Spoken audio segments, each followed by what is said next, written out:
A long time ago, a girl named Rapunzel was known for her beautiful long blonde hair. Unfortunately, she was locked up in a tower with no doors by an evil witch. The witch never allowed her to go out, which made her lonely and miserable.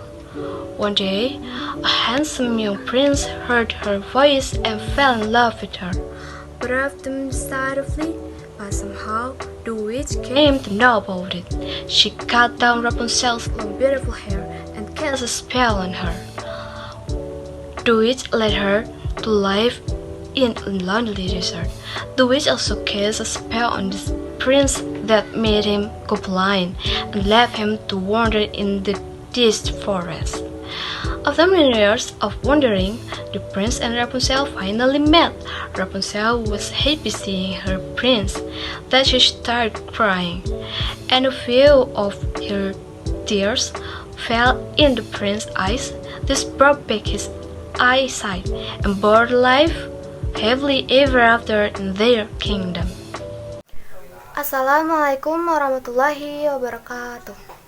Perkenalkan, nama saya Fadila Aulia dari kelas 1E jurusan Bahasa dan Sastra Arab, Fakultas Adab dan Humaniora dengan nomor NIM 12350200165. Alasan saya mengapa saya memilih storytelling untuk memenuhi tugas akhir mata kuliah bahasa Inggris, karena saya lebih tertarik untuk bercerita. Karena dengan cerita kita dapat menyampaikan materi-materi yang telah tersampaikan kemarin secara singkat, padat, dan jelas. Walaupun memang banyak bentuk-bentuk yang lebih konkret dan pas untuk memenuhi tugas bahasa Inggris ini. Contohnya membuat berita, makalah, jurnal, artikel, atau bahkan mereview film, menyambung-nyambungkan lagu barat, dan lain sebagainya.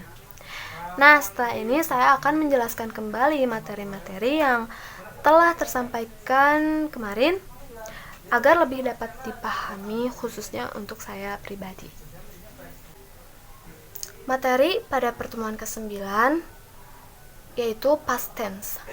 Apa itu past tense? Past tense adalah kalimat yang menunjukkan masa lampau atau kejadian dan peristiwa yang terjadi di masa lampau. Contohnya I have eaten atau she wrote the letter yesterday, dan masih banyak lagi. Dan untuk past tense sendiri terbagi menjadi 4. Ada simple past tense, ada past continuous tense, ada past perfect tense, ada pula past perfect continuous tense. Lalu materi selanjutnya adalah future tense. Future tense ini berbanding terbalik dengan past tense, yakni kalimat atau peristiwa yang terjadi di masa depan. Nah, sama dengan past tense, future tense pun terbagi menjadi 4.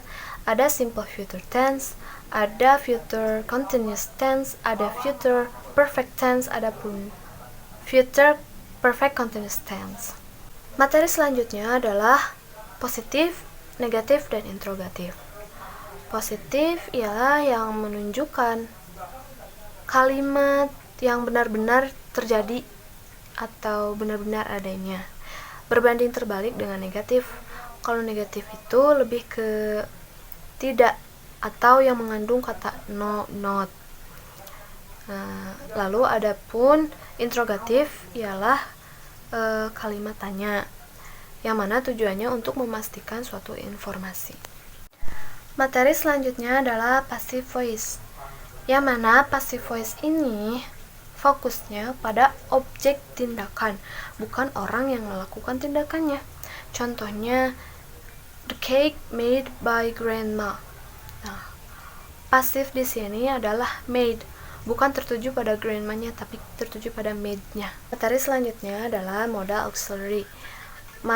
Modal auxiliary ini adalah kata kerja tambahan. Contohnya, may, might, can, could, will, would, dan masih banyak lagi. Tujuannya untuk mengungkapkan sesuatu yang akan terjadi atau yang ingin terjadi. Lalu selanjutnya ada gerund dan infinitive.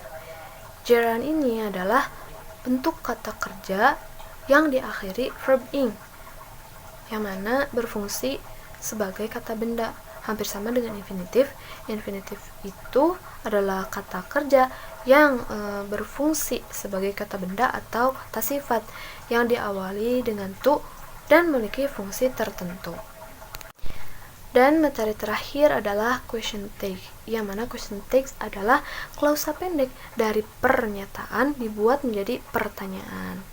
Mungkin sekian yang dapat saya sampaikan. Mohon maaf apabila banyak kesalahan. Akhir kata, wassalamualaikum warahmatullahi wabarakatuh.